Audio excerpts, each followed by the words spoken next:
Okay, welcome back to my weird world. I was talking about plants and herbs in the last video. I was super excited to share with you my little findings. And one thing that I didn't talk about that is like my favorite little bit of plant knowledge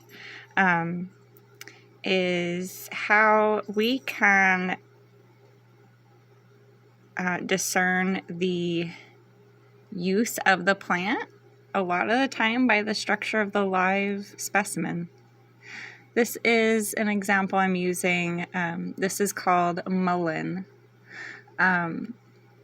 This is found, I think it's native to the North Americas, but I'm not absolutely positive.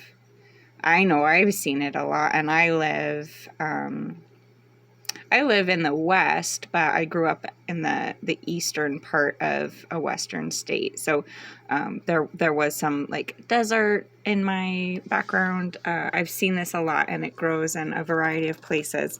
This plant is a wonderful medicine for many things, including the lungs.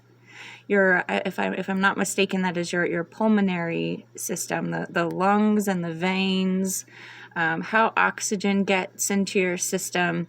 And if we look at this plant and we look at the way it's structured, I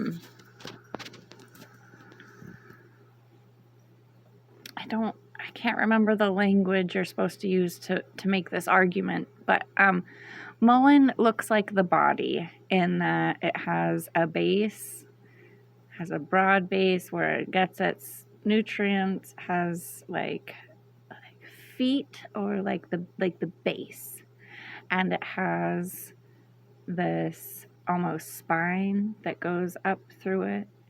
And as we look at the seed pods and the formation where the flowers are starting to happen, look at how close, like where that is to where she's taking in oxygen and utilizing the oxygen. And look at the hairs on this plant, the fuzzy, the fuzziness on the foliage, the way if we look at the vein structure in the foliage, the shape of the foliage, it's lobe-like. It looks like a lung. And the little hairs remind us of those little fuzzy hairs that we have in a lot of our systems. In our mucous membranes, we have little structures just like this inside of our lungs, people. These little hairs burn off. They get tired and die and get coated up with tar and all kind of shit when we're smoking cigarettes. And when they start growing back and getting sensitive again, those little hairs are what make you cough when you quit smoking. But this is an example. Mullen is a beautiful example of the way plants can tell us what they're great for. And it's a great example of just the I don't know, the plants that look like a body like this. We need to look at that. It has a head, it has a body, it has a spine. I'm trying to think of what another good example would be. Because I want to say that well, what's one that we just looked at?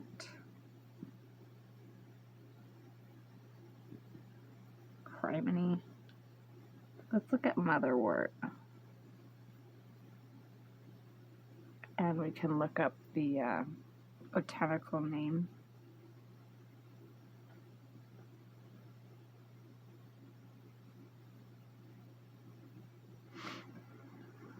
Okay, so yeah, this is a pretty good example. I love the botanical drawings. And looking at these are like, I don't know why I always got this like erotic tickle, even as a little kid before that part of my brain was supposed to be awake. looking at these botanical illustrations of plants. And this one, you really get that feeling. There's a lot to do with this plant that remind us of very sexual things. And this is a sexual nerve hormone plant. We can see kind of uterine structure in the blossom shape. We can see ovarian kind of looking things, fallopian tube looking things. It's amazing. And maybe I'm really, really reaching here. I'm going to try and find another one that's really good for the feminine is the evening primrose. So I guess the one point that I wanted to make is that it's not just the name. We're not just looking for plants that have wort in their name or common household plants or plants that have been around for thousands of years, so we know that they're more or less safe. There are so many other ways, you know, even if we, for whatever reason, are without language or without, you know, we can look at these plants. We can try to draw from the knowledge that people have left us with, and we can look at these plants and go, okay, does this look like a body? What part of this body is this medicine coming from? Now, if we notice, I'm trying to get a full, where's your whole body, ladies? Evening primrose, we see a lot where I live on the side of the road. The bee population absolutely love their pollen. They are just prolific. They're weeds. They're prolific bloomers. The thing that we love about evening primrose in our medicine is their seed. It's the seed oil. And that's going to come from the very tippy top. And we kind of wonder, okay, what is this gonna help with? I wonder. Well, as it turns out, it's a massively helpful, beneficial source of omega-3 fatty acids, which are so good for the brain. It's so important that we do all that we can to lower inflammation in the brain. And the hard thing with that predicament is that our bodies are so cool, and they have somehow figured out, there's a barrier between the body and the brain. So our bodies can ingest and process and handle things differently than our brains, and our bodies are very careful to keep things separate. But there are chemicals that can pass through that blood-brain barrier and wreak a lot of havoc.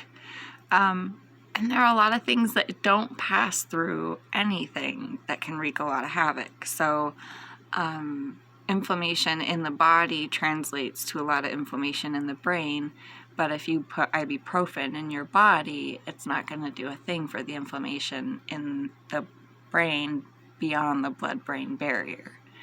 When we try to bring our omega-3 fatty acids into more of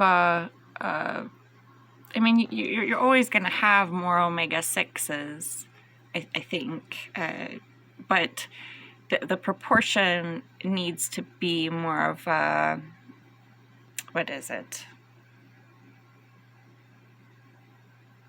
1-4, and we're doing like 1-10. So incorporating something like this, while the omega-3 is maybe not something that's directly interacting with the brain, it is it is something that we can do to lower inflammation in the brain. Whereas, we can't take ibuprofen because we feel depressed and our brain feels like it's inflamed, or our immune system doesn't seem to be working properly. My brain must be inflamed. I'm going to take some ibuprofen. Unfortunately, we can't do that, but we can do things like this. And flaxseed is a similar one. I think flax actually looks quite similar to this. Actually, let's give it a whirl. Yeah. So we're on the right page here. See, same. It's like a body, and what we're looking for, those flax seeds, are up at the top. So, you know, that's going to be really good for brain tissue. I also have to say the flaxseed oil has reduced my pain level for my period flow. I did some seed cycling, so I made sure to do my flaxseed oil. I just broad spectrum, like shotgunned it, and just ate a tablespoon every single day of the cycle, which was expensive and disgusting. The stuff does not taste amazing, but it's cheaper than the capsules, or was. It was on sale because it's expired. I went back to buy more, and then oh yeah, that's why this batch is on sale. But yeah, good stuff. Good stuff. Omega-3s. Although the evening primrose has, like I said, kind of in the other herbal video, to get to plants that do similar things in different ways is good, because you can get like a broader spectrum as far as their approach, or like the language, or the way that the plant speaks to your body. Anyway, I just wanted to share that. I hope it gets you going down some curious rabbit holes. How to kind of translate, you know, visually what this plant does for us, or what part of the plant do we want, you know. Plants talk to us, honeys.